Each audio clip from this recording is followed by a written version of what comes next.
तो साथियों, मैं ऋषि आज की क्लास में हम करने वाले हैं कृषि एवं पशुपालन। तो साथियों, गुड मॉर्निंग सभी को। करते हैं आज की क्लास शुरू। और ये जो क्वेश्चन करने वाले हैं ना हम आज, वो UPSC, SSC, state, PCS, railway, NDA exam सभी के लिए महत्वपूर्ण रहने वाले हैं। तो करते हैं सबसे पहले कृषि की बात। सामान्य जो तथ्य रहते हैं उसके कर लेते हैं उन पर चर्चा। पहली बात तो हम करेंगे जनगणना, जो कि 2011 की जो हमारी जनगणना हुई थी उसको चर्चा का विषय बनाते हैं, 2011 की जनगणना को। तो साथियों, 2011 की जनगणना हुई थी, उसके अनुसार जो भारत की जो जनसंख्या थी टोटल, वो 50%, 55% वो कृषि पर निर्भर करती थी। परंतु जैसे जैसे समय बीता तो वो कैसे हमारा उत्पादन बढ़ा और कितना कम हुआ वो भी हम जानेंगे पूरी डिटेल में। उसके बाद बात करें तो कृषि है, जो कृषि का जिक्र है वो 7वीं अनुसूची है जो संविधान की, और एक राज्य सूची का विषय है। कृषि क्या है? एक राज्य सूची का विषय, जो कि कहाँ पे प्रावधान है? 7वीं अनुसूची में इसका प्रावधान है। कृषि मतलब कहना क्या चाहता हूं मैं, जो कृषि है हमारे पास, कृषि संविधान की 7वीं अनुसूची में इसका पूर्ण जिक्र है, जो कि एक राज्य सूची का विषय मानी गई है।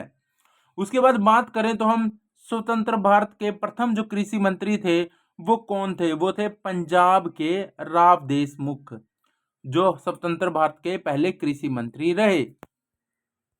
थोड़ी और डिटेल में जान लेते हैं इसको।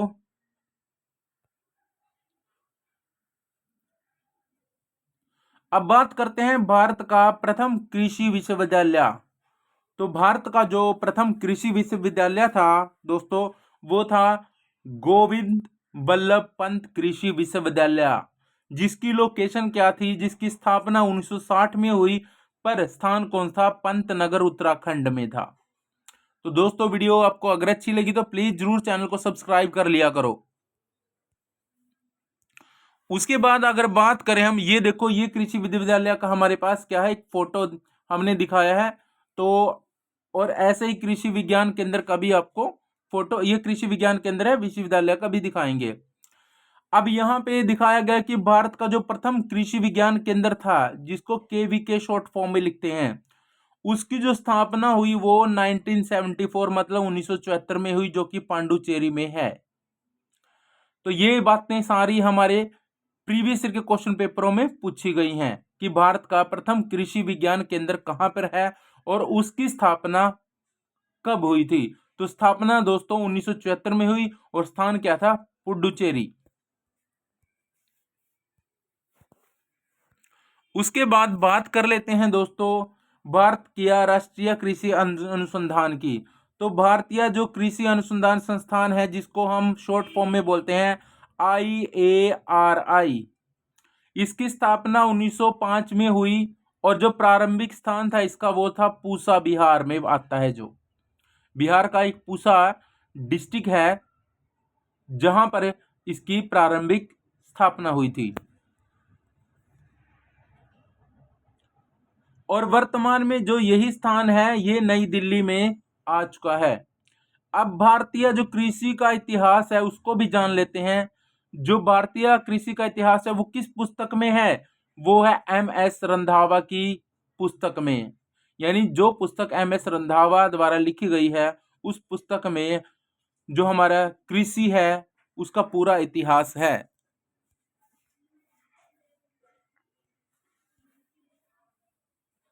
अब बात कर लेते हैं विश्व खाद्य दिवस कब मनाया जाता है। तो ये हर साल 21 मार्च को मनाया जाता है।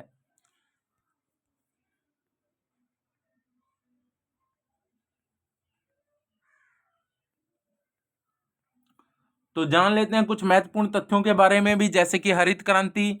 हरित क्रांति हमारे पास यानी ग्रीन रेवोल्यूशन कैसे नाम पड़ा और कैसे हुआ, इसका जो मतलब कैसे आई, किस तरीके से आई, कारण हम पता करेंगे। तो जो हरित क्रांति के जनक रहे हैं, जो सबसे पहले तो मेन जो महत्वपूर्ण क्वेश्चन है हमारे पास यही है कि हरित क्रांति के जनक कौन है। तो MS स्वामीनाथन है इसके क्रांति के जनक। कौन सी क्रांति? हरित क्रांति के जनक कौन है? MS स्वामीनाथन। अब इसकी शुरुआत कहां से हुई वो भी जान लेते हैं। तो शुरुआत हरित क्रांति की कब हुई? 1967 और 68 में इसकी शुरुआत हुई थी। और प्रमुख फसल का जो इसमें उद्देश्य था वो गेहूं था। गेहूं को लेकर ही हरित क्रांति हमारे भारत के अंदर आई थी। उसके बाद बात करते हैं जो हरित क्रांति का सर्वाधिक प्रभाव किस पर पड़ा, यानी कहां पर पड़ा। तो पंजाब, हरियाणा, पश्चिमी उत्तर प्रदेश, इन तीनों राज्यों पर सबसे ज्यादा प्रभाव हरित क्रांति का रहा, क्योंकि ये 3 राज्य हैं, इनमें सबसे ज्यादा गेहूं चावल का उत्पादन होता है।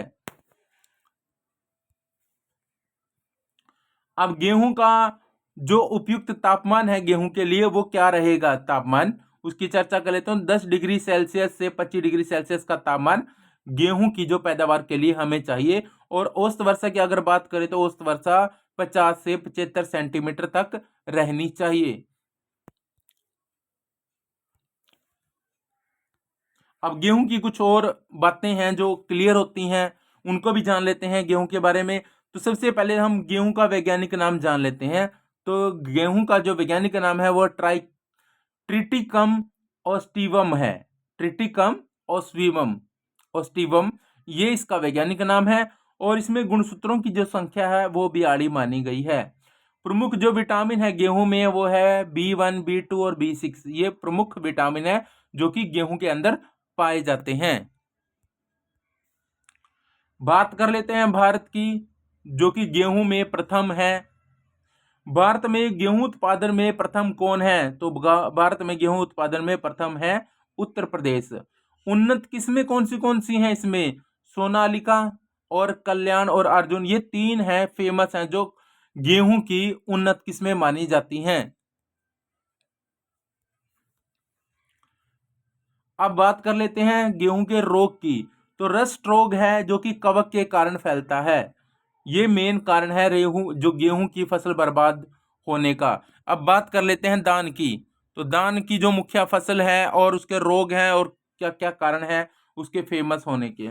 तो धान है जो हमारे पास एक, गेहूं और धान ये दोनों ही एक नंबर पे आती है, पहले गेहूं और दूसरे नंबर पे धान। तो इसका जो वैज्ञानिक नाम है वो है ओरिजा सविटा। इसका वैज्ञानिक नाम है। विश्व की पहली उन्नत धान का क्या नाम है? वो है IR8। बात कर लेते हैं हम पुन्नी 444, जो कि एक बाजरा की प्रमुख किस्म मानी गई है। ऐसे ही पतंजी 114 जो कि चना की प्रमुख किस्म मानी गई है। अब बात कर लेते हैं दान में क्या क्या ऐसा क्या है दान में। तो धान की जो फसल है उसमें विटामिन B1 की कमी के कारण बेरी बेरी रोग हो जाता है। उसके बाद कुछ और तथ्य है वो भी जान लेते हैं हम। अब हमारे पास आ चुका है भारत है जो वो दूध उत्पादन विश्व में प्रथम स्थान पर रहता है। ऑलवेज, पहले भी था अब भी है। अब बात करते हैं चाय कॉफी की संस्थान की और इसके जो राज्य है जहाँ पे चाय कॉफी ज्यादा होती है। तो चाय का जो बोर्ड है पहले तो ये जान लो, चाय का बोर्ड कहाँ है? कलकत्ता में है। और कॉफी का जो बोर्ड है वो बेंगलोर में है। अब राष्ट्रीय डेयरी अनुसंधान संस्थान कहाँ है? वो करनाल हरियाणा में आता है। अगर बात करें हम केंद्रीय कपास अनुसंधान संस्थान, ये नागपुर में है। और राष्ट्रीय बीज अनुसंधान संस्थान है वो झांसी में है। तो ऐसे ही हम और भी तथ्य के बारे में बात करेंगे। तो दोस्तों साथियों, आज की क्लास आपकी कैसी लगी? अगर अच्छी लगी तो प्लीज चैनल को जरूर सब्सक्राइब करें और एक लाइक जरूर करें। इससे क्या होता है, इससे मेरे को मोटिवेशन मिलेगा और नेक्स्ट अपडेट है वो भी सबसे पहले आपके पास पहुंच जाएगी। जय हिंद।